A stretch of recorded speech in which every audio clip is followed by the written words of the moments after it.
I worked for a manager, or sorry, not a manager, a dealer principal, Tyler, in small store setting, not a lot of staff, very home family. Like, you know what I mean? Like, just a great store to work for. He was such a great guy to work for.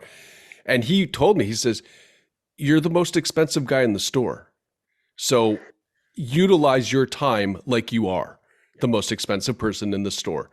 You know, if your activities are not earning $150 an hour, then you need to delegate that chore to somebody else and give them a reason why, motivate them, make sure it's done and monitor that because and that's that I can't be running around fixing the lot. You know, we don't have a lot guy here. That's what he told me when I first showed up. We don't have a lot guy here. It's like, "Oh, okay." So I started organizing the lot. And that's when he pulled me aside. He says, "You're the most expensive guy here. What are you doing?" I said, "Well, I want it organized. I need it done." He says, "So go get the sales team to do that. That's what they're here for." But I'm not from an environment where a sales team would do that. But that was their culture. They understood that was part of their responsibility, right?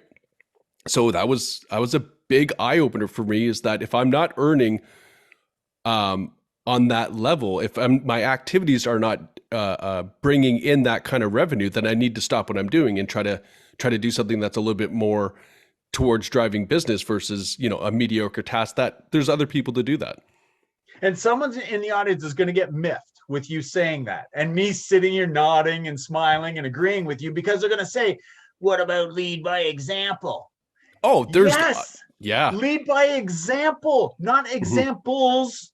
So Hmm. do it once, Skinny. Yes. Go ahead Yep. and say, "Guys, line up the cars this way." Yep. Everybody got it? And turn and walk away, because you Yep. have to, because you're overworked. There's so many things to. That's what I believe Tyler was saying. You're the most Hmm. expensive guy. I don't have a problem with you going in and showing them, "Hey guys, I'm showing the technicians, I'm not afraid to do the work, but I can't afford to Hmm. be here and do the work." Yeah, and And there's like you said, there's a time and place where you're going to step in because that's what you do. You're not going to go, "Well, that's somebody else's job." That's a totally different attitude. The attitude is get it done. It needs to get done. If there's nobody to do it, go do it. But you're right. Show them. Don't tell them. Go and show them, because nobody will work harder for you than if they know you're willing to do it yourself. yeah, 100%. Example, not examples. Yeah. Don't keep doing it. Yeah. And that's what I don't think a lot of us really get. That we, and quite frankly, when it goes from trend, when it goes from event, pardon me, to trend, and an event would Hmm. be an example. Let me show you how to do it. And Hmm. then of course you keep doing it. Then it when it becomes a trend for a manager, they actually enjoy it. Hmm.